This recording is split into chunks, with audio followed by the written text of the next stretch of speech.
Today's show is pre-recorded. Y'all know what time it is. Y'all don't know, y'all better ask somebody. Hat on, suit on, looking like a dapper dog, giving them all dressed like $1,000,000, diamond things in its cuffs. Y'all tell me who could it be but Steve Harvey? Everybody out there listening to me, put your hands together for Steve Harvey. Put your hands together.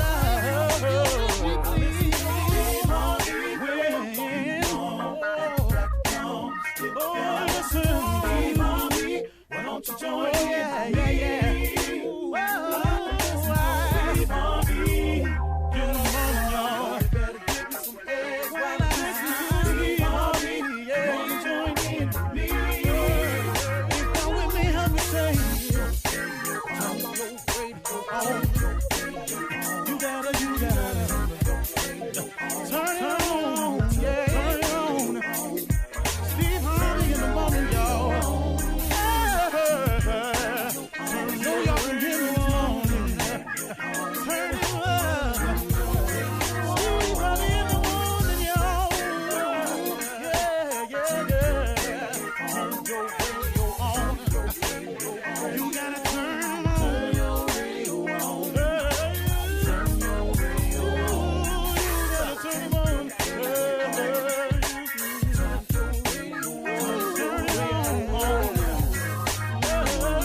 Steve Harvey got to turn them out. Got to turn them out. Harvey turn them on to the morning, y'all.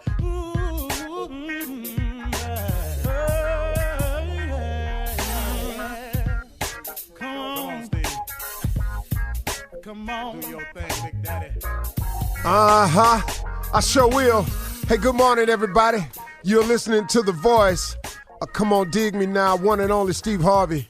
Got a radio show. I've been saying it like that since I got it, too. All right, got a good one for you today. The other day, I was talking to you about the most effective weapon available to us as human beings, I think, is prayer. I think prayer helps us in so many ways. But right now, what I want to do is I want to show you how prayer pays off. I want to show you what good it can do for you. Even me, I use it every day. And the days I don't use it, I feel it. The days that I go, without talking to him as much, I notice it. I feel it. I feel a certain kind of way.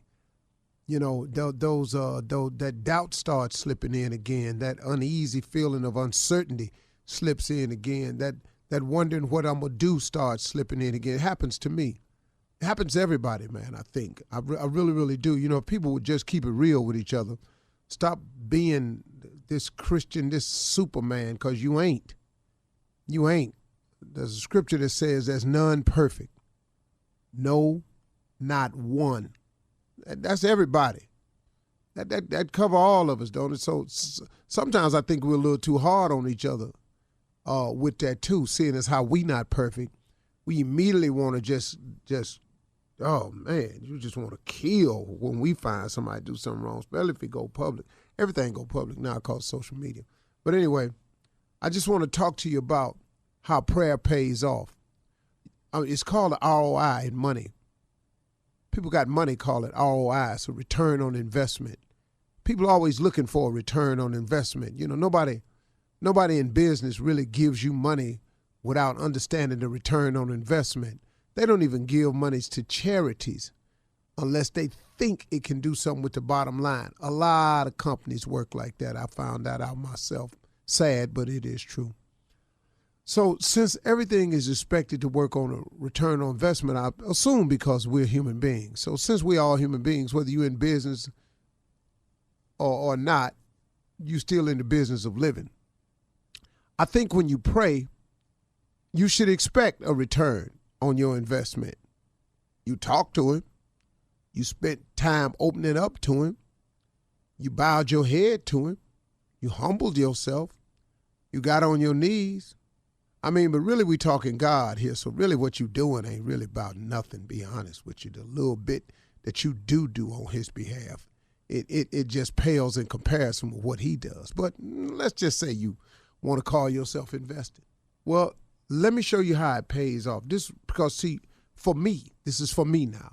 Prayer pays off in different ways. That's what I had to learn. See, I was praying, but I was asking him specifically for what I wanted. I had the audacity, though, to turn around and tell him how to do what I wanted. That's amazing, man. I can't tell you how many blessings I blocked coming my way by putting my faith in what I said I wanted and how I wanted him to do it. I want you to give me this. I want that person to go away. I want this person to accept everything you say. Then I want to go over here and I want this deal to happen like this. And I want that person to just step aside and let me through. And then I had it mapped out. God must have been chuckling really hard. He had to be going, boy, I made you to be funny, but boy, you funny now. So you're going to tell me how to do it. And you've all heard this right here. If you want to make God laugh, tell him your plan. Well, that's what I did. And that's how we pray a lot of times. We pray, and we pray in the prayer, we're telling him how to work it out. Well, here's the deal. This is what I've learned. Prayer pays off in different ways. There's a different return of my investment when I pray. See, sometimes when I'm praying for something, a situation to dissolve itself or go away, sometimes I get courage out of the prayer. Prayer provides me courage. That's just to go on and look at it, I guess. Face it. Then sometimes when I'm praying about a situation, sometimes prayer gives me hanging power. Sometimes, man, I look up and I'm just handling it better. Sometimes prayer gives you laugh it off power. Sometimes, man, you just got to laugh it off. Whatever, man. You tripping. Do you know what that is if you could do that? You know, sometimes it gives you a show of strength, power. Sometimes prayer allows you to have the appearance that you got it all together. Nobody got to know the whirlwind, the tornado, the hurricane that's swirling in your life. You standing over there like the eye of the hurricane. And it's all swirling around you, but you standing there like the eye. You just as calm. That's what prayer does. So when you pray, man, it builds up a lot of things in you. You know what it's done for me? Prayer has built up character in me. It's made me have more character because I'm able to stand stronger on the things I say because I've been praying, because I've been asking God for all of those return of investments. I've been asking God for courage. I've been asking God for hanging that power. I've been asking him to give me the power to walk away. I've asked him to give me ignored power. I've asked him to help me laugh it off. I've asked him to show me strength. But you know what I was doing? I was really praying, not really for them things, be real with you. I was asking him to help me. Lord, help me. You ever done that? You ever asked God for help and then all of a sudden a list of these things show up? See, sometimes how you want the problem to be solved ain't the best way. There's a lesson to be learned when we make mistakes. And sometimes you got to stay in that fire and you got to learn that lesson. But guess what, though? When you come out of it, you're going to be better for it. You're going to know more about it. Come on, y'all, pray. He's solid. His word is true. It lasts forever. He do what he say he going to do now.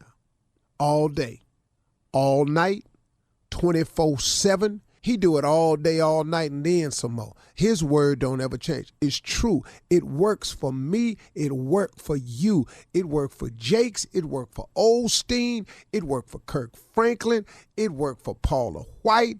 It worked for Billy Graham. It worked for Mother Teresa. It worked for Gandhi. It worked for princes, Arabs. It worked, man. It worked for you. What you waiting for? Why don't you put prayer in your game? Watch what happened to you. You sitting in that jail cell and you struggling with it and they telling you blood in, blood out, you can't get in. That's foolishness, man. What you mean? God can get you out of anything. Look, man, if you done read your Bible, he done got some people out some sticky situations. I don't know what you talking about. If Daniel was in the lion's den and Jonah was in the belly of the whale, what you talking about? Where you at? You just sitting in a cell with some dudes around you talking about what they gonna do. Man, you got to be real. God can't do nothing to you. God won't give you the strength to handle. Prayer changes things, man. You're listening to the Steve Harvey Morning Show. Ladies and gentlemen, people from around the world, any way you listening to the baddest morning show on planet Earth, none greater, I'm telling you. Add them up, they ain't there. It's Steve Harvey Morning Show. We open our show with gratitude, grateful for all he has done. That affects your attitude and allows you to project things to come, which is in direct correlation with your altitude, which, oh Lord, puts us all on the run. Ladies and gentlemen, this is the Steve Harvey Morning Show starring Shirley Strawberry Carla Farrell, the mouth of the South, the Mississippi girl, Monica Jr., a government named Kill Spates, and the legend of Nephew Tommy. What is it, Junior? Hey, let's talk about it, man. Saw something this weekend you did, man. You was talking about jumping. You wrote a book called Jump, matter of fact. And it just hit me. You know, after my birthday and everything, it hit me. Jumping is not a one-time process. Jumping is multiple times in everything. Like, we have to jump consistently. Is that how I'm looking at it? Am I looking at it wrong? Well, you know, the purpose for the book Jump was to inspire people to take the initial jump. It's the initial jump that's the most difficult one. Once you understand that the jump is to take risk, there is no living without risk. You can exist and play it safe, but if you want to live, you have to take risk. And it's very difficult to get a person to take the initial jump because it's a leap into the unknown. But once you take the first leap, the first jump, you get better at jumping. It's never easy to jump. Right. Because every time you jump, it's still a jump into the unknown. But after you take the first jump, it should instill in you a level of faith in God Almighty that he will keep you no matter what the results of the jump. Because the jump is going to come with some tears and some cuts and some bruises and some stumbling. And it's just not jumping all of a sudden, whoosh, parachute open and you sailing. Right. No. The jump comes with some, you didn't know that ledge. Yeah.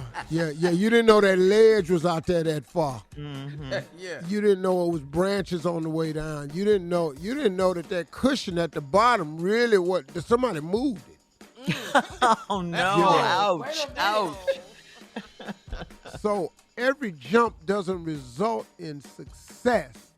Some jumps result in experience that gives you the experience, the wherewithal, and the understanding that when you have to jump again. But it's the lack of jumping that stops people from succeeding. Yes, sir. That was the purpose of the book, Jump. Yes, Go sir. ahead and jump. You got to jump. All right. Lord have mercy. Yes, All right, sir. thank you. Coming up at 32 minutes after the hour, it is Monday, so you know what that means. The pastors are in the building with church complaints right after this. You're listening to the Steve Harvey Morning Show. All right, it is time for church complaints with Pastor Motown and Deacon Def Jam on this Monday. We gather in a most precarious way. Yeah. We often facilitate the preparedness of as we pontificate on the words that is about to flow. Yeah. Let us reconcile with all that is to come. Preach, boy. Preach. In his name, amen. Come on, Deacon, Amen. with the complaints. All right, Pastor, let's get down to it. Naked and Afraid TV show called and asked if the church would like to participate in their new concept, Blessed, Naked, and Saved. They dropped the entire congregation in the woods, and we compete against another church. Whomever has the most people at the end wins $100,000. So, do we want to participate in Blessed, Naked, and Saved? Well, Blessed, no, naked. but I will allow them to bring cameras to our church, which is located on 105th and Massey between Park and St. Clair.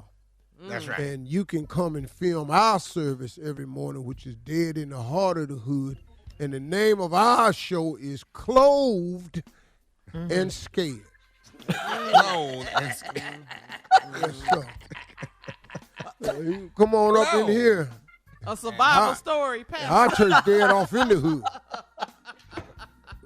hood. They got something for you on the way in and on the way out. Yeah. Good God Almighty. Well, we're going to go ahead, D. The pet ministry is asking for their church services to be led by Snoop Dogg because Brother Vernon Lane isn't a good fit. The pets aren't feeling him or his message. So all the dogs in the pet ministry, they are not feeling Brother Vernon Lane. They're asking if Snoop Dogg could come preach the word.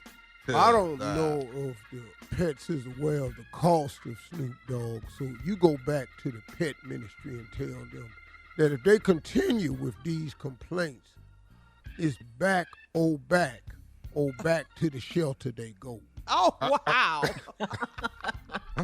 Oh, Lord, Pastor, I didn't know you were going to send them back to the shelter. Oh, that's where they come from. And what you ain't finna do is come up here and cost us more. Now, you ordering famous dogs, Snoop Dogg, all this here. Atomic dog. Amen, Pastor. Talking about, can y'all have George Clinton come perform Atomic Dog live? No, he not. Matter of fact, George Clinton was at the conclave for the Qs this year. Oh, what a glorious time. Lord have mercy.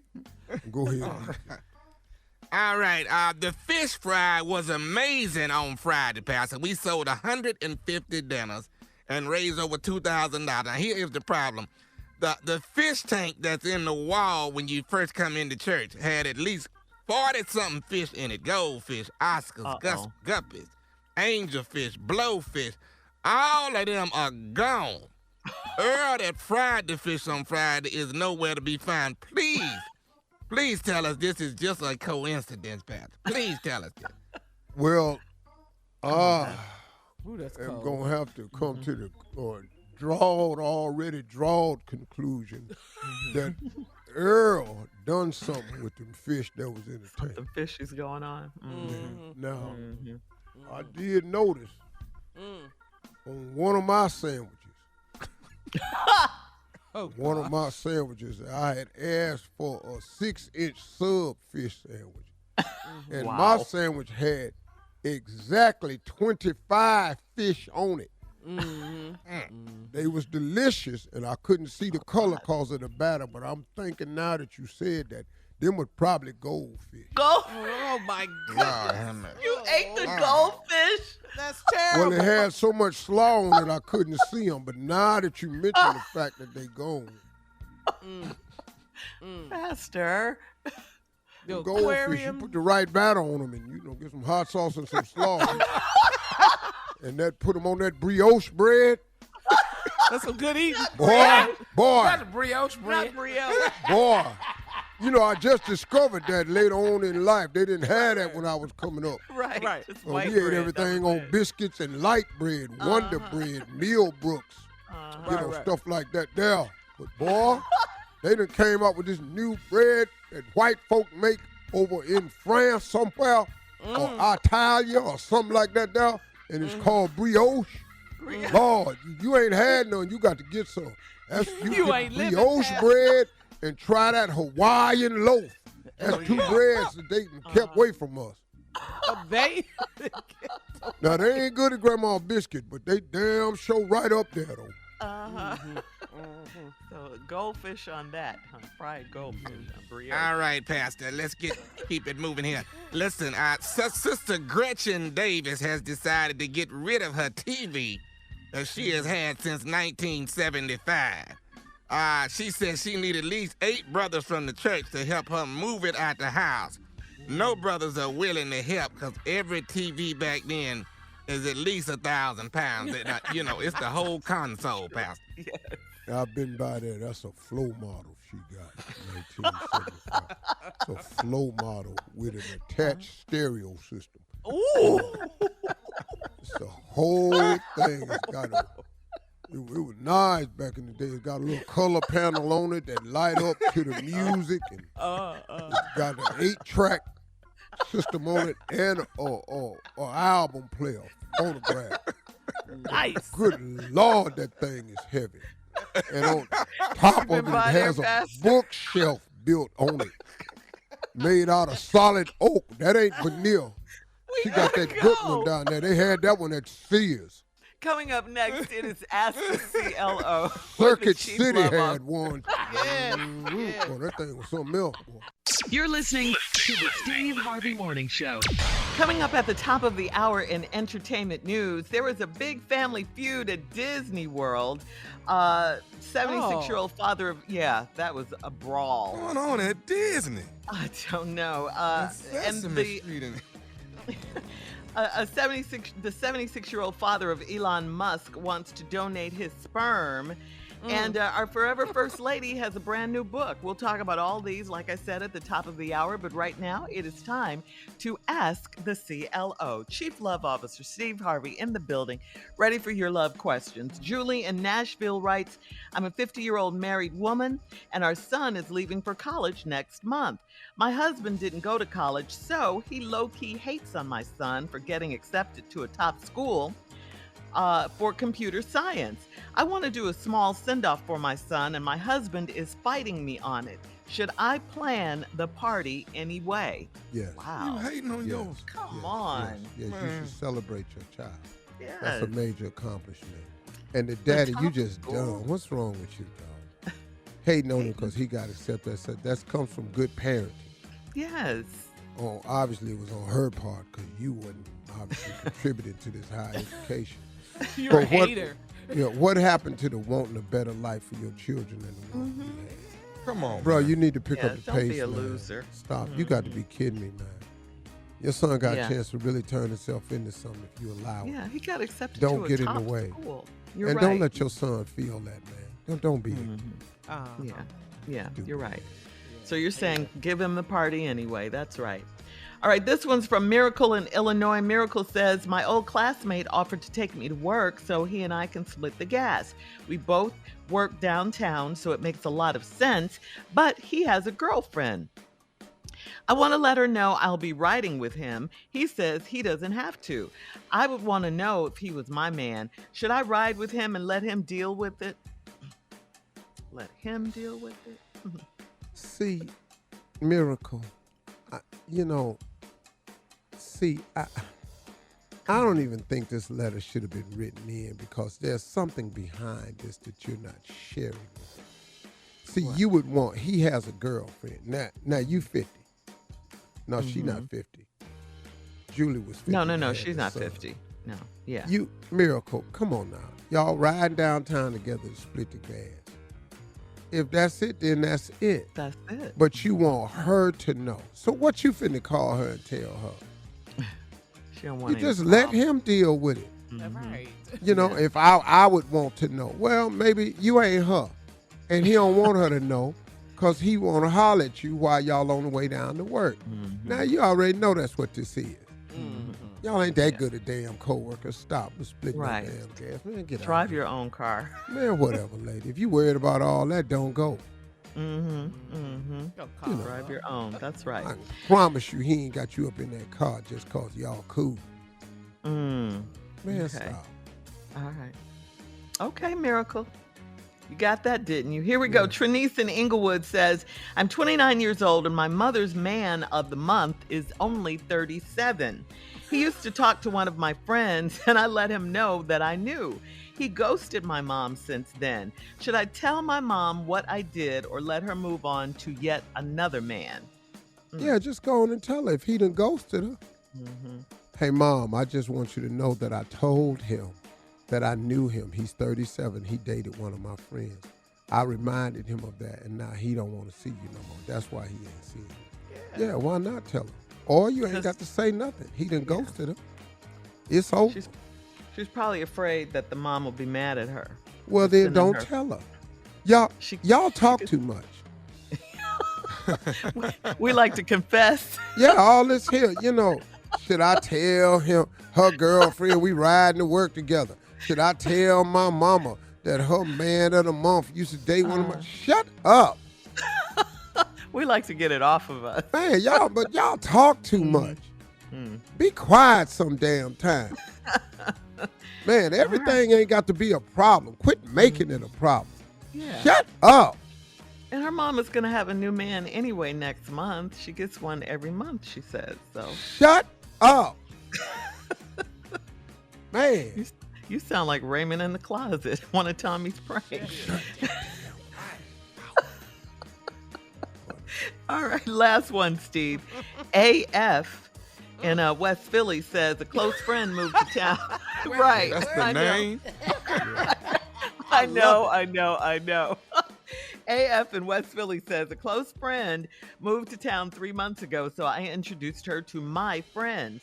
We always plan to hang out, but she is always busy for me, too busy for me. I heard she went to brunch with my friends and I wasn't invited. Should I act unbothered or confront them all?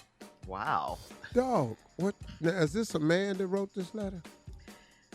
It sounds like a woman, Steve. I think they went to brunch and stuff. Yeah, it sounds like a woman, but the initials are AF. Sorry, but that's probably what you are, though. What? Crazy. So then they found a way to not have to deal with you at the brunch. I don't see what confronting all of them is. Once again, shut up. We got 3 letters in a row, but nothing, Shirley. You know she's hurt. Shirley, I'm the CLO. I'm the CLO. And I say, so damn what? Your feelings is hurt. Your friend came to town. You introduced your friend to all your friends. They done all went to brunch and they told you. Yeah, so she's hurt that she was left out. And so these are her friends. Confront all her friends and find out she hurt now. Now, when you find out them ain't your friends, here comes some more hurt. Yeah. Play it off, act like you didn't know. Like she's unbothered. Yeah, and just go on and quit making an issue, because it ain't going to do nothing but build them. You're not finna be friends with none of them. She stole her friends. She ain't gonna let it go, Steve. I'm telling you now. She ain't gonna let it go. I know she's not. That's why I keep saying we as women. Y'all talk too much. She not gonna let Everything don't need closure. Some stuff is closed. See, closure is 2 words. Closure. So now, wait, once what? it's closure, it's 2 words. Closed. Yeah. Once it gets closed, why do you have to be sure that? Why? What is the I got to be sure? It's closure. It's closed. Stop worrying about the other end of it. I got to be sure. It's closed. All right. Be so quiet. I know y'all don't know how to do this. You're saying more women need to learn the art of closure and to move on. No. Or accept the actions that it is closed. And just go on to the next move, because it's going to be some more moves. Okay. Y'all keep letting these moves pile up. Let that go. Okay. All right. Thank you, CLO. Thank you. Coming up at the top of the hour, we'll have some entertainment news for you right after this. You're listening to the Steve Harvey Morning Show. President Biden tested positive for COVID last Thursday, and then Man, he needs some good news. He need to hear him get some good news. Yeah. Ain't none. Well, then he released a video on Twitter to say that he is doing well and that he was continuing to work while in isolation at the White House. The good news is that Biden is fully vaccinated and twice boosted, and he is taking Paxlovid, the antiviral drug. So there you go. And of course, we wish him Mr. well. President. Yes. Yeah, we wish him well. Hey there, Biden. Yeah. He's good, huh? Yeah. It didn't do nothing to Trump. We sure hope it don't do nothing to you. Right. evil. Right. And this is unbelievable. How can you be upset at Disney? Okay, Disney World, that's the happiest place on earth, right? Right. You would think. Well, two families got into a fight while in line at Disney's Magic Kingdom. One family member got out of line to go get her cell phone from a scooter, and when she tried to rejoin her group, another family that was in line wasn't having it. The other family tried to stop the female from getting in line with her family, and they started yelling and cursing at each other. This led to a huge fight among almost at least 10 people. And of course, bystanders recorded the fight, and you can see the children on the video crying. So Disney's security team broke them up. They broke the fight up, took everyone to the security office.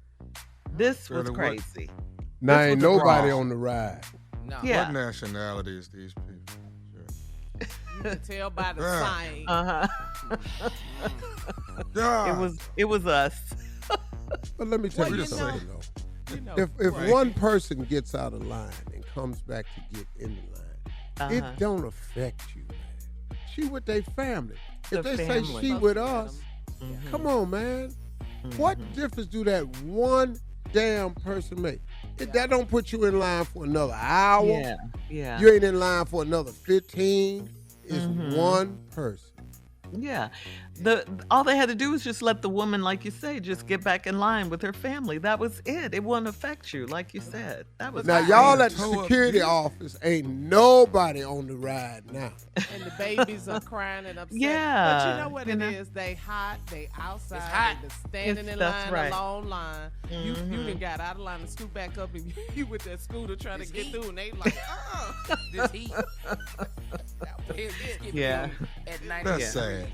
It really is. And you're at Disney World. Come on, people. Come on. But the kids know, y'all we ain't finna get on the ride. Right. Mama, we gotta stop it. They gonna come pull us out the line. For the babies. Mama, That's here comes sad. security. Would y'all stop or they take us out this line? I want to see Mickey Mouse. Shut up, Junior. But Mama, they gonna take us out the line. Click, click. Oh, we out the line. Now you in the security office line. Yeah. They got cameras. Now you out the park. Family got to leave the park. And the babies didn't get to ride, like you said. They ain't seen Mickey Mouse yet. They ain't been up to the castle. Bippity bop. Oh, man, I could see if y'all whooped a Sesame Street person ass. I could see if it was that. This is ridiculous. The racial stuff, right? That we Yeah, I went can with. see that. Right. But this. All right, moving on to Elon Musk's 76-year-old dad. His name is Errol. Well, Errol Musk has revealed that he's looking forward to having more children. Again, he's 76 years old. This comes after he just welcomed his second child with his former stepdaughter, Jana. Yeah. What? I did not stutter. You heard me. He had a relationship with his stepdaughter, who's grown now. She's grown now. They have 2 children together. That's nasty. Now, Errol is claiming that his sperm is highly sought after in Colombia. He said a South American company wants to donate his sperm to quote-unquote high-class women. These women had hoped to get pregnant by his son, Elon, but changed their minds once they realized that they could have his sperm instead, the daddy's sperm instead. So the question is, who wants a 76-year-old man's sperm? And is he a billionaire like Elon? I think he's a millionaire, a couple of $1 million. No, but it's a possibility that your baby gonna look like Benjamin The Button. DNA. Gonna come out Say it again, Steve.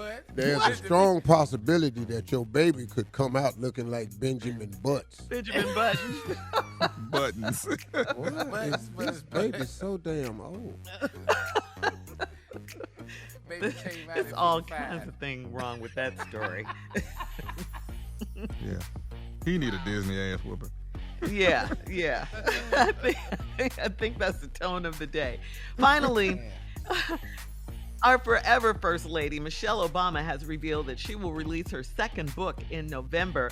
The new book is titled The Light We Carry, Overcoming in Uncertain Times. And our forever First Lady stated that the book offers readers a series of stories and insightful reflections on change, challenge, and power. She is drawing from her experiences as a mother, as a daughter, as a spouse, as a friend, and as First Lady. So there you go. That's coming up in November. For the other people. Her books is always enlightening and take the high road. Very insightful, wonderful stories. So I'm going to release a book out with the title. Title of my new book is going to be You Ain't Got to Take It No More. What's it about? You ain't got to take it no more. And all I'm going to have is stories of people just hitting their chapters is, today wasn't the day. You picked the wrong one. I told you. Coming up at 20 minutes after the hour. Anyone care to be ethically non-monogamous? Ethically non-monogamous. It's really popular these days. We'll talk about it right after this. You're listening to the Steve Harvey Morning Show. All right, so there's an all-new dating term that's really popular on many dating apps right now. It's called ethical non-monogamy. It is the practice of having a close or sexual relationship where both parties consent to infidelity. In other words, that's called swingers. That's not a new term. That's called swingers. Yeah, but go ahead, though. Okay. In other words, I tell you I'm married, and you agree to sleep with me anyway. That's basically what it is. It's just cheating, okay? Yeah, swinging, yeah. Open relationships and polyamory all fall under the umbrella of ethical non-monogamy. People are embracing this concept so much that it's now something you put in your dating profile to let people know what you're into. In a 2020 YouGov poll of U.S. adults, a third of the people surveyed chose ethical non-monogamy. Millennials were the most likely to choose this type of relationship. It's called cheating. It's been out. Yes, it's just cheating. But when your wife see your profile, though. What is it going to say, Steve? You want that cheese and Steve. You better hear him get that. You going to have to take that down, though. When your partner find out, you're going to have to take that down.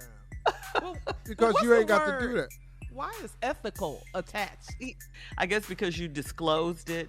I'm married up front. I don't know how that I'm trying to figure out who don't know I ain't married. Well, you're famous, so that's a little different. Everybody I'm just knows sitting up you. here going, ladies, I just This want is to put crazy. it out there. I want to be into more ethical or non-monogamous relationships. That same profile will be in my obituary. The exact same profile. Okay. Here lies Mr. Consensual Non-Ethical. Well, Yeah. Ethical non-monogamy. Monogamous. Yeah.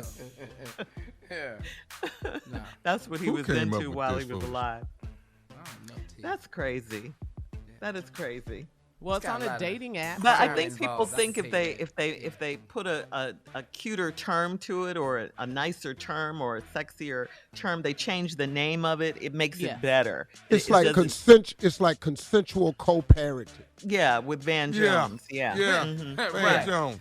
Well, I Yes. didn't know it was Van Jones, but I was just baby You're mama, baby daddy, baby daddy, baby That's the mama, baby term. daddy. Yeah. that's what that All is. right. Yeah. Coming up next, guess who is here, guys? Roscoe's in the building. A lot of new What? albums have Wait a been minute. released. Yeah, he's here. He's here. He wants to clear some things up. All right, Roscoe, Okay. when we come back, right after this. You're listening to the Steve Harvey Morning Show. So Roscoe is in the building. He's here. Welcome back, Roscoe. I ain't got a lot of time, baby. Come on, what's going on there? What's up, Shirley? Oh, hey, Roscoe. What's up, So Carly? What's going on there? Hey, Hey, Mrs. Monica. Going on with you, Julia? Roscoe, my hero, boy. What up, my dog Tommy? What's going on with you? That's my job. I know it is. What's going on? What y'all need from me? Glad y'all Well, haven't come here because it been a while. Yeah. Yeah, it What has, happened? Roscoe. I I think said you it been a said while. It's been a while, yeah. All that, you know, hanging out there, everybody. Yeah. A lot of new albums coming out. Yeah, Drake's album is out. Lizzo was here last week. Ne-Yo was here last week talking about their new albums. Beyonce's new album comes out this week. So one at a time, baby. One at a time. Go ahead. Which one you want me to talk about first? Well, I just want to know: Have you heard Drake's music, for instance? Oh hell yeah, I heard it. What do you mean I heard it? Well, how the hell I ain't gonna hear? I wrote it. You wrote Drake's album. You need to really stop. Drake wouldn't be nothing without me. I didn't know you knew Drake. Drake wouldn't be nothing without. Been knowing Drake. Knew Drake when he was a little baby. Did you know his parents? His real name ain't Drake. His real name named Draymond. But that ain't look good and it ain't no hip hop name, so he had to change it to Drake. Well, what about Lizzo? Did you know? Lizzo, I love Lizzo. I know Lizzo mama. Oh yeah, what was her name? Elizabeth. See how they try to stay close? They try to stay close. You know, when you had a name, you won't have a little hip hop name. And Elizabeth don't sound good. So now she just Lizzo. You know. Did you know Drake's real name is Aubrey? Did you know that? No, really? It's Draymond Aubrey. It's Draymond Aubrey. See, I know all this and man, y'all don't know nothing about. Yeah, and then there's a minute to win it, you know. What? And then of course, there's Ne-Yo who was on the show with us just a few days ago, and he said he Ne-Yo, I know his album. daddy too. What's his name? Leon. Because you know Ne-Yo's first name is Schaefer. Right. No, but hold up now. See, listen. Ne-Yo. That's Leon inverted. That's all that is. All the same. You see all that Ne-Yo Leon. See how that? Now, what you say his other name is? Schaefer. Schaefer. See, can't nobody name. You can't have no cool ass hip hop career and your name Schaefer. Now you just a fool. MC Schaefer. You can't come out there with that. You can't come out there talking about I'm a Schaefer. I'm a Schaefer dish. Brought to you by Schaefer Foods. It don't sound good. Nothing like that sound good. Who else out there, baby girl? Yeah, and then Beyonce releases her album, Renaissance. Oh, yeah, I know her daddy, too. Well, we all do. Yeah. Everybody know him. Yeah, he got favor. So you heard Break My Soul. You've heard Break My Soul. You can't break my soul. Sing it, Roscoe. You can't break my soul. Yeah. But see, she took that and she changed that. Because I had wrote it different. Oh. You can't break me down. You can't break me down. Ain't no breaking me down. You can't break me down. Ain't no breaking me down. And Beyonce got a hold to it and said, you can't break my soul. And I ain't like that at first. At first, you wasn't feeling it? Right. But then I went on and let her do it, because she's so gifted. We was in the studio and she just kept saying soul. I said, what the hell is she can't understand? Break me down. What she can't break my soul? She had took it and worked on it. Excuse me, I have a question. You were in Beyonce's recording session. Beyonce was in my recording session. Get it right, I tapped Jay-Z. I tapped Jay-Z. I said, you know about this here change? Because clearly I said, you can't break me down. Well, Roscoe, Why? Get your girl now. Yeah. He said, Rocco. He said, Rocco, by. give her a chance. She knows what she's doing. Give us a chance. Yeah. So I let her go ahead. It turned out pretty good, though. You let her live. Thank you, You can't Roscoe. break my soul. Coming up next is the nephew with the prank phone call right after this. You're listening to the Steve Harvey Morning Show. Coming up at about 4 minutes after the hour, it's my strawberry letter for today, and the subject is, he got fired, and I'm under new management. We'll find out what that's all about in just a bit, but wait till you hear this. But right now, it is time for the nephew and today's prank phone call. What you got for us, Neff? Well, it's bright and early Monday morning. Time to be stupid, time to be ignorant. What better way to do it than to talk about your kids? You know what I'm saying? Oh. That does it, don't it? Ladies and gentlemen, baby weight. What is it? Baby weight. It was just weight. Yeah. I'm like, oh, okay. I said it, Carl. I said you baby say. weight. So you Wait. say. Let me do my exercise real quick. I'm supposed to do them every morning. Okay, go ahead. Whether the weather be cold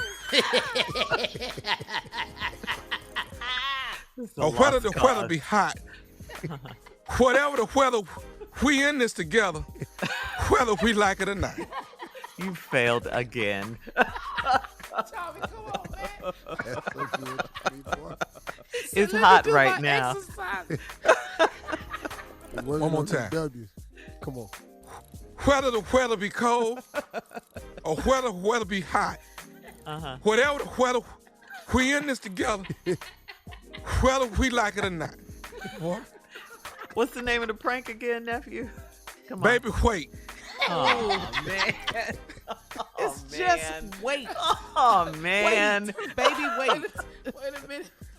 Come on, Sure, cat he just dog. did his exercises and he come back with the prank and still fail. But he sounds worse. Yeah, I'm like, oh, man. After the Whatever. Come on. Hello. Hello, I'm trying to reach Trina, please. Yeah, this is Trina. Hey, Trina, my name is Ernest Murphy down here at the bus barn with from the school district. Your son is Devin, am I right? Yeah. Okay. Now, he's in the sixth grade. I think Wait, is everything okay? Yeah, everything is fine. I think he rides bus 93. Does he ride bus 93? Are you familiar with the bus number? Yeah, he does. Okay. So now the school board has implemented a new rule, and we're having to call a lot of parents and let them know about the new rule as far as the buses are concerned. Now, from my understanding, each child that gets on the bus has to weigh less than 125 pounds. That's what the new rule that is implemented by the school board. What did you just... can you say that again? I feel like I just missed something. Each child that gets on the bus has to weigh less than 125 pounds. I don't understand. So what does that mean?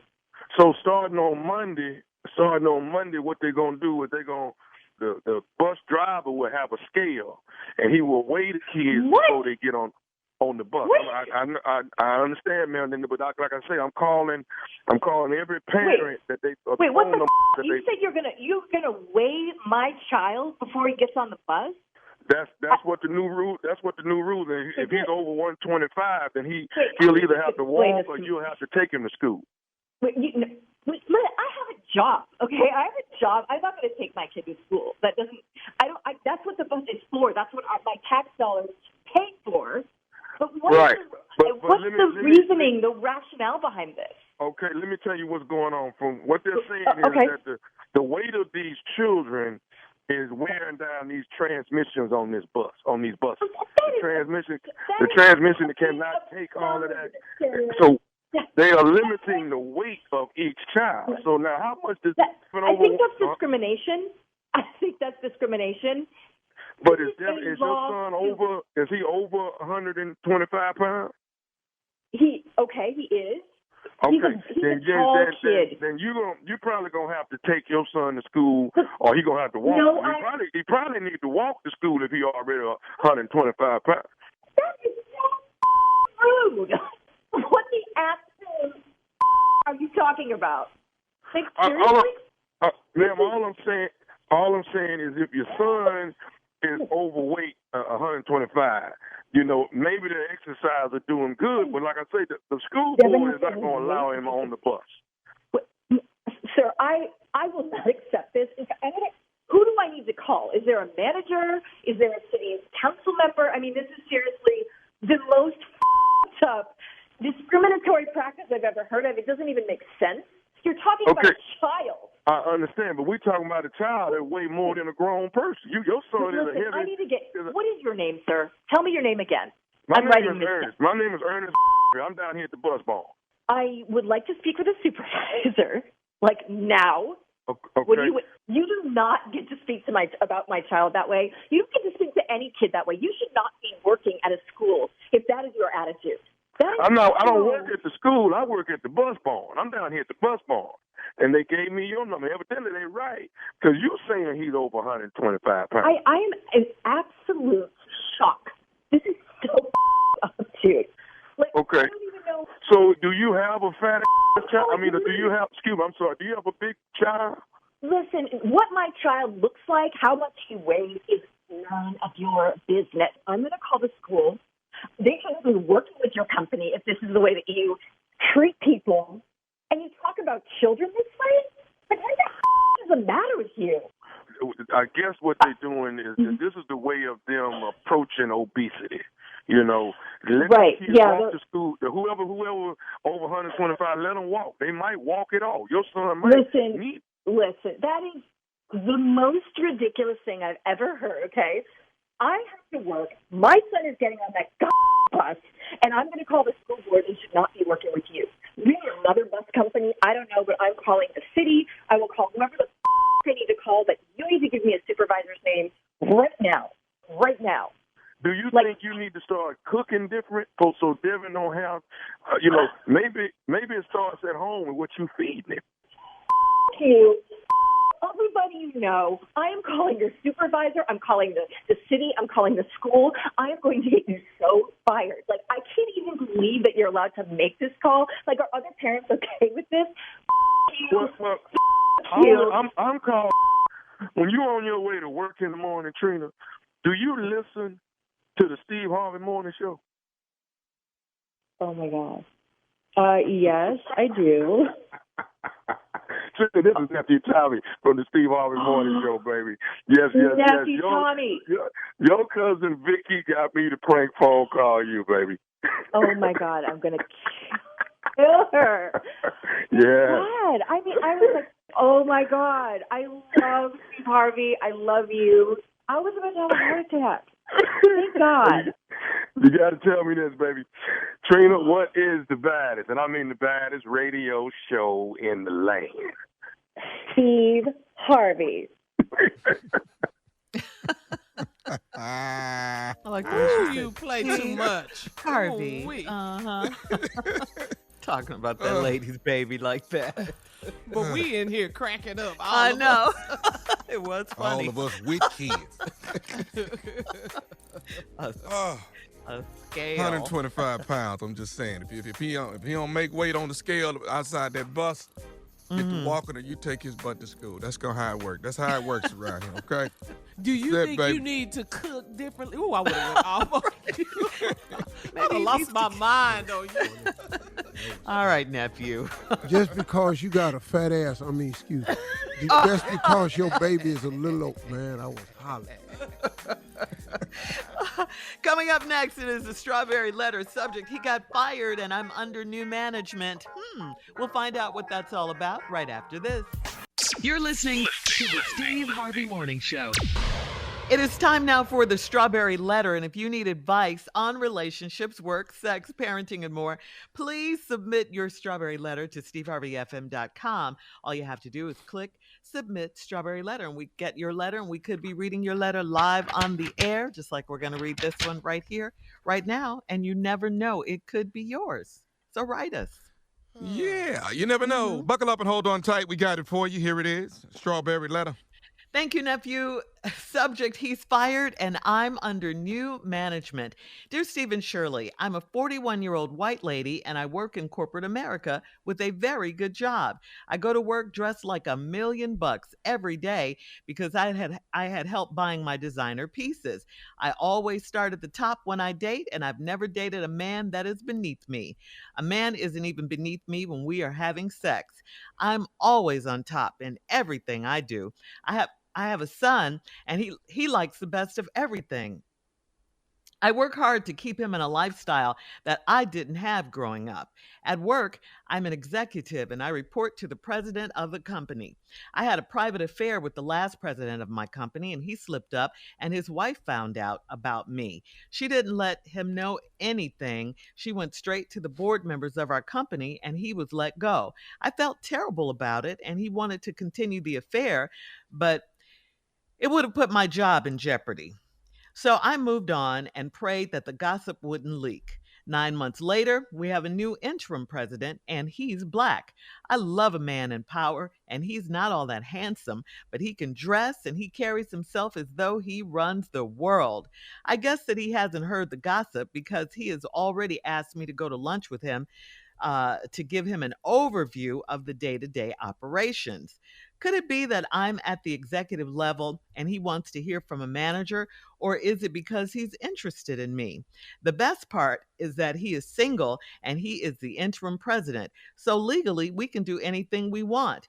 He said he's picked the perfect place for us to go, where we can talk without distractions and he can get to know me. Does this sound like he's coming on to me, or is this a professional lunch? Okay, really? You already know. You already know what the deal is. He asked you to go out and he's picked the place where you won't be distracted and he can get to know you. That is not lunch. That's a date. Okay. That is a date. And surely you know that. You see that. You are new. You're not new at this dating thing. You're not, certainly not new at dating your bosses. I mean, isn't that how it starts? You know, when they ask you to go out like that, that's how it starts, right? So my question to you is, what is your goal? Do you want to get married eventually? Do you want to be in a relationship? Do you just want to do all the presidents in the company? I mean, what is your goal? You're doing all that you're doing for a reason. You wear designer clothes every day. You have a stylist to pick out your designer pieces. You've never dated beneath you. You're always on top, you say, even in the bedroom. You sound very confident, very self-assured, which is a good thing, of course. No self-esteem problems here. But my question still remains, what is your goal? What do you want? Have you just written Steve and I to brag, or is there a means to the end? I really don't think you would just be putting this much effort into anything if you weren't purpose driven. You just will not come right out and say that that's what you want. You want us to think that you got it all together or you're on top, as you say, but with no end game in mind, that doesn't make sense. You want to snag one of these company presidents so you can continue your lifestyle and level up. That's why for sure you are definitely going to go out to lunch with this new guy in hopes that he could be the one that you finally get. Otherwise, why would you even mention that he's single and it's legal? You guys could do whatever you want. Listen, I say enjoy your date with him, but when you write us, please be honest about your intentions. You are trying to get a president. That's what it is. Say what it is. Steve? Why are we trying to act like this something else? Okay. Because I ain't in the mood today. She don't feel like playing alone. Right. She knows what it is. Look, listen, let me stop. This has nothing to do with race. So let me clear that up. So while I'm giving my answer, this answer would apply to anybody. You made it racial because you wanted to let us know you were a 41-year-old white lady. And you wanted to let us know the color of the new interim president. We wouldn't have known no different. You could have just said, this is how I am, this is what I do. But you made it racial. I'm just the guy for it. You're going to make it racial, Steve? All right, let's go. 65 years old. I'd have seen this movie before. So let's go. You want to make it racial and you want to make it what it is. Now here it is. This letter is about a white gold digger.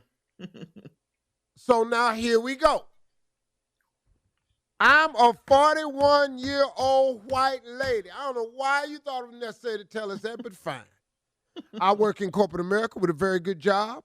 I go to work dressed like $1 million every day because I had help buying my designer pieces.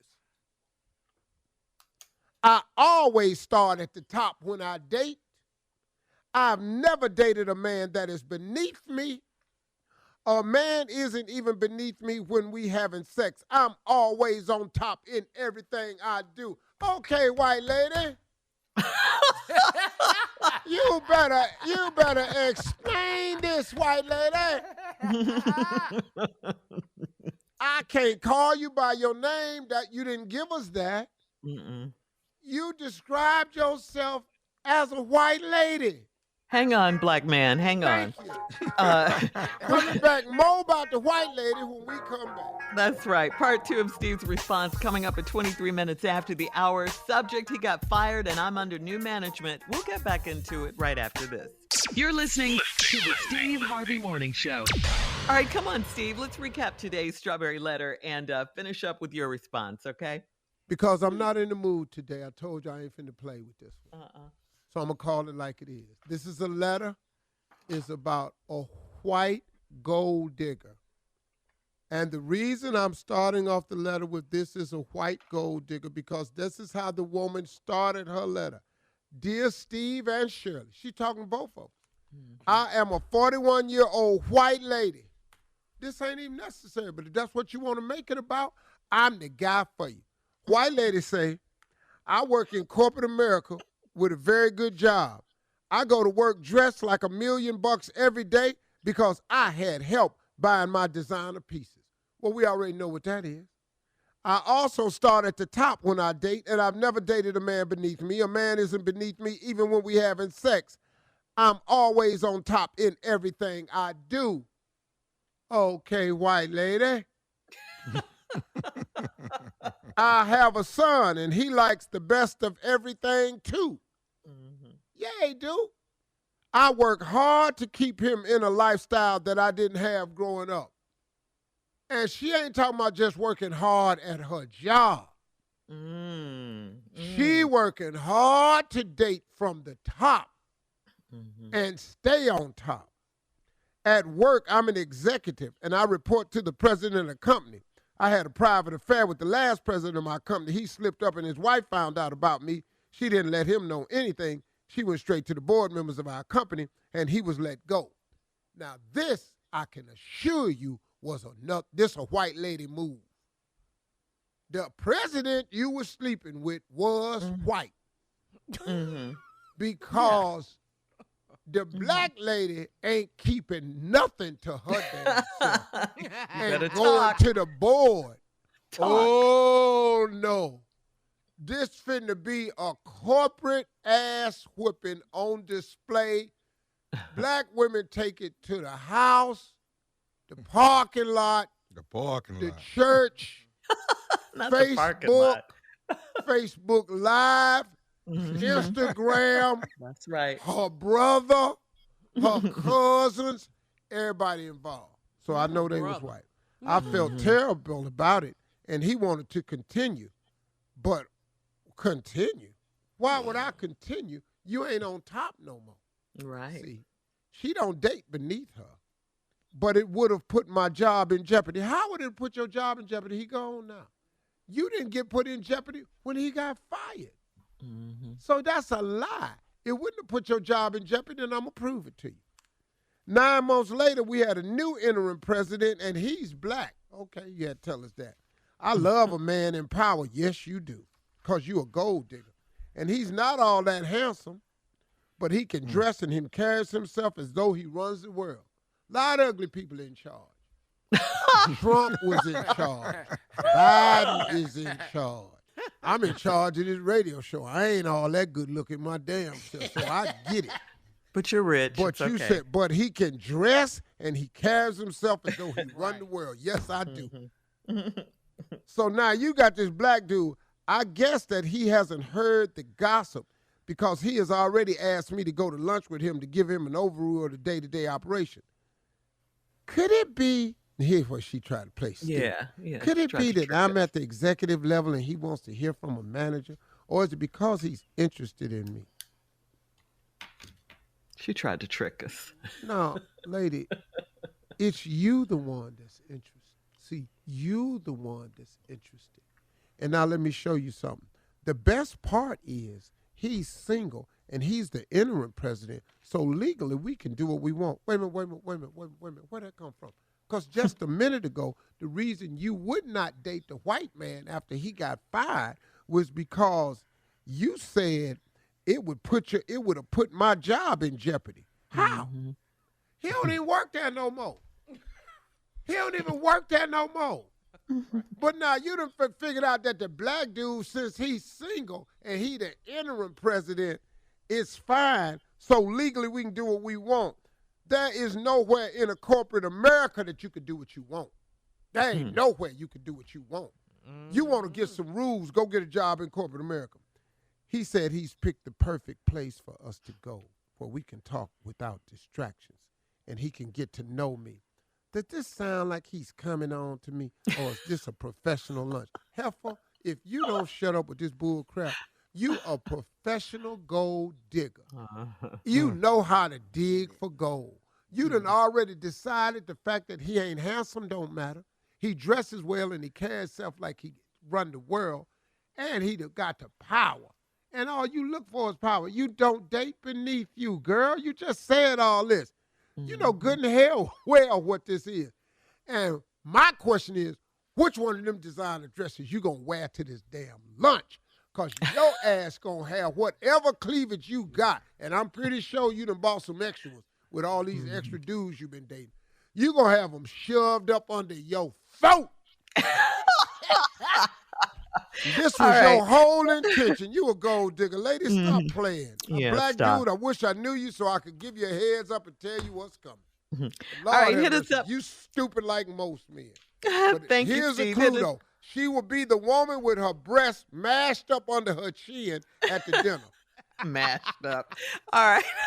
Hit us up on Instagram at Steve Harvey FM to comment on today's Strawberry Letter. You can also check us out on the Strawberry Letter podcast on demand. Coming up, it is Junior and Sports Talk right after this. You're listening to the Steve Harvey Morning Show. All right, it is time now for Junior and Sports Talk. What you got for us, Junior? And congratulations. Congratulations. Thank you very much. Man, thank you to the city of Lithonia. Mayor Shamika Reynolds, I appreciated the proclamation. Was so much fun. But also, I did not know the surprise was going to be the resolution from the state of Georgia. Thank y'all so much for the resolution. Man, it was a great benefit. We had a great time. Cures Hope Foundation is still working. Thank y'all so much. I enjoyed it. Had a wonderful time. Lifetime cigar. Thank you.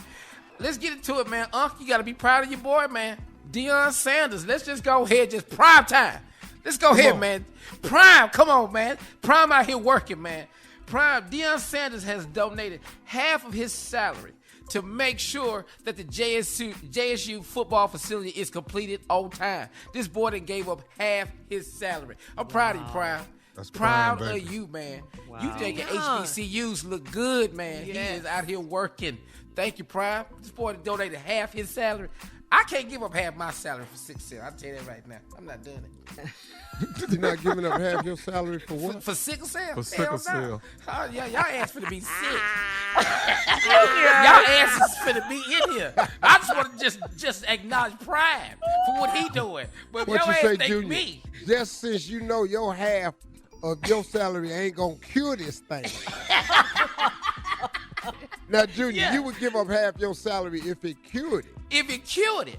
But since I know it ain't, for some more research, I'm not giving up half my salary.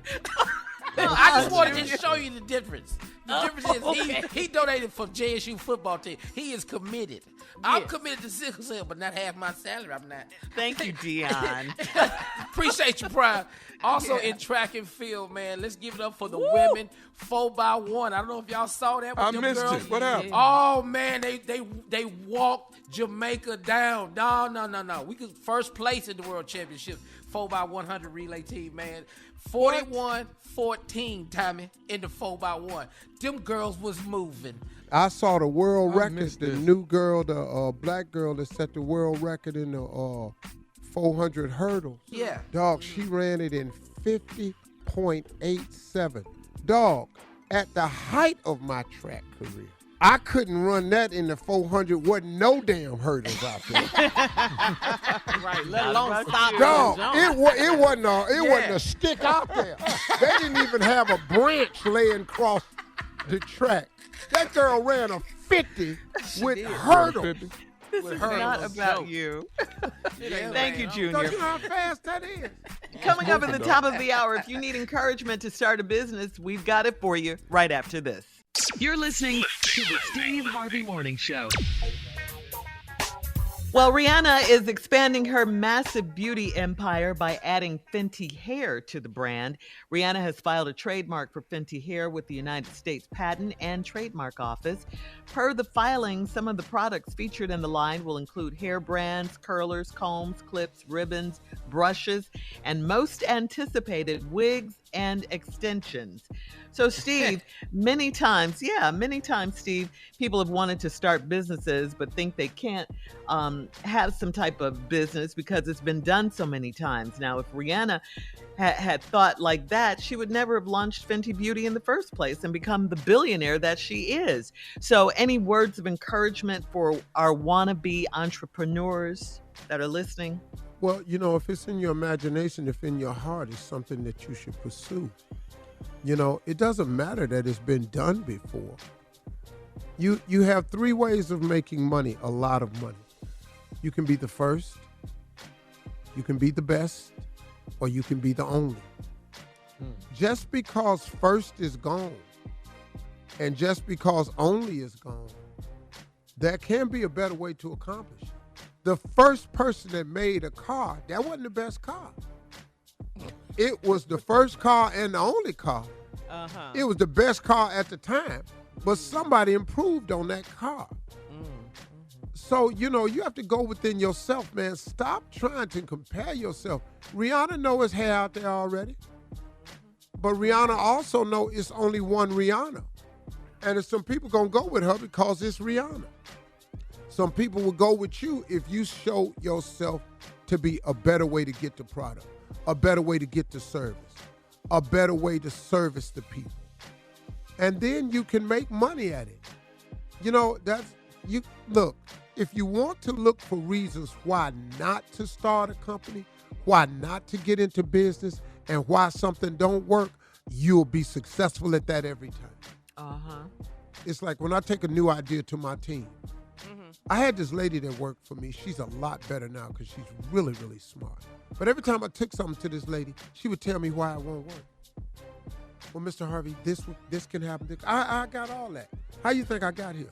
Right. I was told from the get-go it wasn't going to work. I'm a master of it ain't going to work. I got that. I brought this idea, and your job is to tell me how it can work. Yeah, but I also want to present the pros and the cons. I don't need the cons. I already know. You're the first con I done ran into. You keep telling me why it won't work. I'm not interested in that. I want to know how can we make it work. And that's because that's how I approach everything. Well, somebody else is doing this already. And, like, okay, my book came out. I ain't had a first book. Right. This isn't the first radio show. Right. I didn't have the only book on relationships. Yeah. I know. I wrote Act Like a Lady, Think Like a Man with a different title and a different aim. That's how it became successful. Shirley said it there. Well, this ain't the first radio show, but it's a damn good one. Oh, yes. But it's the only one with us on it. Come on. Now, you know. That's what I wanted you to get to, yeah. So, see, don't ever let your ideas get stopped by somebody beating you to the punch. Also, let me share another thing with you. No matter how successful something is, somebody still didn't get it. Ron Isley taught this lesson to me. At the time, that was 5 billion people in the world when we had this conversation. It's 8 billion people now. This is a long time ago. 5 billion people in the world. I said, Ron, all your albums go platinum, man. He said, Steve, that ain't nothing. He said, that's 1 million people bought that album. I said, man, but that's huge in the record business. He said, you know what that means? That means 4,999,000,000 people don't give a damn about me. Oh man. I went, okay. All right. Thank you for that wisdom, Steve. Coming up at 20 minutes after the hour, Byron Allen is the brand new owner of the Black News Channel. We'll talk about it right after this. You're listening to the Steve Harvey Morning Show. Comedian, businessman, and producer Byron Allen has bought the Black News Channel for $11 million, reviving it from bankruptcy. Byron Allen already just owns over 27 news stations in the United States, including the Weather Channel. The Black News Channel was launched back in 2020 and shut down in March of this year. Allen says he plans to deliver a best-in-class network for the underserved African-American community and the advertisers who want to reach this extremely valuable audience. So thank you to Byron Allen. Byron? Yeah, that's Congrats. good. Yeah, you know him, right, Steve? Oh, I've yeah, met him he's doing before, it, but man. yeah. You know, we're not friends, but we're friendly. You know, we don't hang out or nothing, but he's a great dude, man. Yeah. Always been a hustler, man. Brian Allen has always been that dude. You ever notice, man, you look up on TV, you always see a show Laugh at Night, you know. Yeah. Comics Unleashed. Comics Unleashed, all this shit right here. He's actually very smart at what he does. And he'll take them late night time slots and he'll own that advertising and he'll give them guys, them up and comers or people that and give them a shot, put them on TV, let them promote their stuff. And he make money, man. That guy's just always been a hustler and a very, very astute businessman. Brian Allen's very, very bright when it comes to business because he's always reshaping himself and reinventing himself. Okay. All right. Well, congratulations and thank you for keeping the Black News Channel alive. All right. We'll have more of the Steve Harvey Morning Show coming up at 33 minutes after the hour. We'll do a round of Would You Rather right after this. You're listening to the Steve Harvey Morning Show. It is time now for Would You Rather. Would you rather be without your two front teeth or would you rather be without your eyebrows? Yeah, I'm Yeah. taking my eyebrows the hell on. off. Shave these off. I can put some eyebrows on him. What we I'll not give him finna do to is have these two damn teeth missing. In That the ain't what we front, finna though. do. Right up in the front. But would you draw your brows on? and Yeah. your back? I'll see what I look like without them for a minute, but we not finna try this without these damn You teeth. need. And let's We talk need about them two front teeth. We don't even really use our eyebrows as much. I mean, I ain't surprised that much at life, no way. So No. There may be Oh. two extra mustaches is all that is. I don't need Yeah, all that's that. all. I got a mustache. I just frown a lot and it'll look the same. yeah. Yeah. No. All right. Would you rather urinate a little when you laugh, or would you rather drool when you speak, when you talk? So those No, are your options. I'd rather drool when I Drool talk. it. Really? Yeah. I'm gonna go and pee a little bit. I'm cool. Yeah, just a little when you laugh. But we laugh a lot on this show. No, I laugh all the time, and I wear a lot of light colored pants. So we're gonna always know. You gonna be Them wet. stains gonna show up. Yeah, now I'm just looking like an old man need a diaper. We ain't finna do that. No. I can wipe my mouth. You can't wipe that pee off. You say what? All right, here's one for you guys. Would you rather a full head of hair for 1 month? Oh, you bring would Junior in this? Hold on, Oh my God! Whoa, Why whoa. y'all pull this in there? Whoa, you drag Junior ass right on in here. Right on in here. Has Hold on, hair. what you trying to? No. You know, full head. We're right here. We talking to him. Look, if you on the Zoom, look at him right now. His hairline is my back God. there with his headset. Go ahead. What is it, Shirley? Take Junior out of I this. didn't even get a chance to finish it. Dang. Would you rather have a full head of hair for a month, or would you rather have abs of steel for a month? Abs. Dog, give me them abs. I'm gonna take so many damn pictures. Boy, give a damn about no hair. You know what I'm I gonna knew do you for a would pick month? abs. Now the question is, Junior, which one you want? I'm gonna go with the Junior works out. The hair ain't coming back. I keep holding on for no reason. I'm LTD in here, holding on. Junior, I'm looking at you right now, and your hairline is even with your headset. Junior had some curls too. Yeah, you gonna have to let go a little Sorry, while. Junior. Has. Yeah. I'm gonna get the abs. All right, guys, that's today's round of Would You Rather. Coming up in 49 minutes after the hour, it is our last break of the day, and we'll get some closing remarks from the one and only Steve Harvey right after this. You're listening to the Steve Harvey Morning Show. All right, guys, here we are, last break on this Monday. It's been a good Monday. Yep, new Good week. Monday. Let's do it. Yep. Yep, this is my birthday week. Woo. Yes, it is. It's Turn up. coming. Come on. Yes, it is. Thursday. So let's talk about that. The turn up for her, Junior, is very low. You know it, especially now. One time for the Matter of fact, you won't even notice the turn up. You will not. Get my hair and nails done. That's the turn up. Yes. Countdown is on. All right, what you got, Steve? How you All right, feeling? Steve. You know, we were talking early, Junior and I, and it led me to want to share this closing remark with you. You know,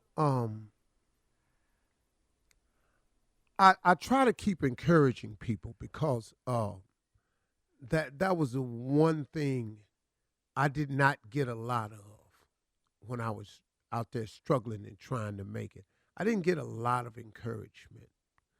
A lot of it was because I was homeless and living in a car, and nobody really knew the dreams, and I didn't want to share it with the people that I knew because I knew they wasn't supportive of it. So and I'm not saying I was alone. God was with me the entire time, even when I wasn't having an active relationship with him. He just kept his eye on me. You know, he just kept his eye on me, because it could have been far worse, but he just, you know, he let me wallow in it, because these were the decisions I made and these were the consequences I had to face. But he kept his eye on me. I know he did. I know my mama was somewhere praying for me, because that's all it could have been. Because as bad as it was, it could have been worse. So I know what it is to need encouragement, and that's the purpose I try to use a lot of my closing remarks for. We were talking earlier about starting a business and, you know, how people look for reasons why not to start a business, or why not to take a leap of faith, or why not to jump, or why not to go down there and fill out that application, or why not try to climb the corporate ladder. And one of the excuses people use is because somebody already doing it. Well, it's already a skincare line out there. It's a lot of them. It's already a clothing line out there. So what, you ain't going to start your clothing line cause Nike out there?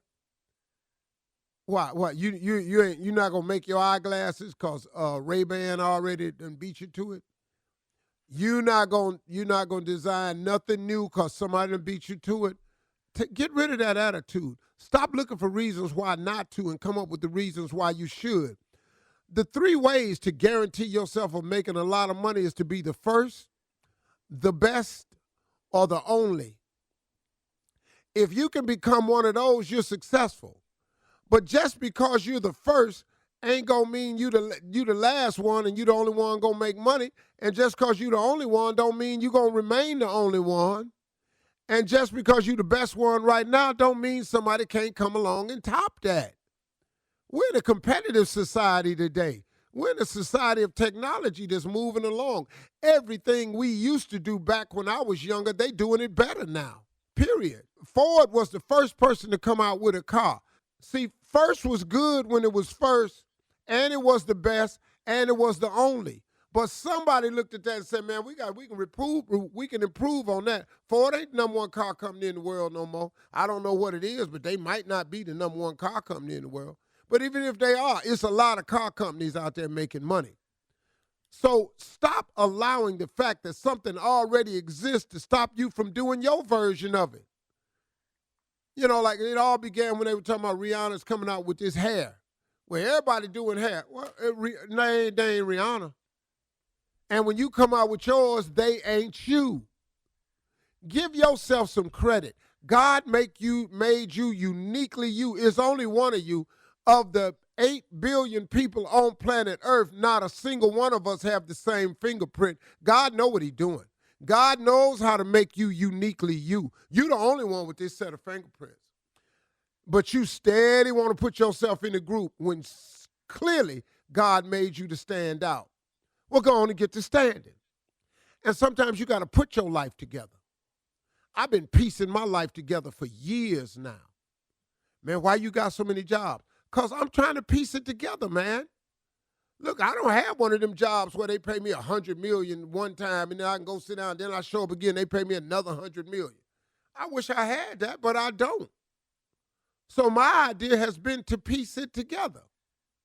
Let me give you an example of how pieces really work. When you go to Popeye's, Kentucky, chicken place, and you got a lot of people you trying to feed, you want to go in there sometime and you look at a bucket of chicken, and you want the bucket. The biggest bucket I've seen is 20-piece. They probably got one bigger than that now, probably got a family pack or something like that. But you used to get the 20-piece bucket of chicken. But do you know what was in the bucket of chicken? It was chicken pieces. It was a little wing, no meat on that one little tip. It was a leg in there, a thigh. It was a breast. It was pieces. Sometimes you got to just go ahead and deal with the pieces to make yourself into a bucket of chicken. What difference do it make? Yeah, I might have pieced my whole career together, but I got a bucket now. Everybody in my family can eat off the bucket of chicken. Quit worrying about everybody else. Put your pieces together and make yourself a bucket of chicken. Go on to the picnic. Have yourself a good time. Those are my closing remarks. I hope you got something. If you didn't, see you tomorrow. Maybe we'll give you something in. If you don't get nothing in, you don't want nothing. Thank you.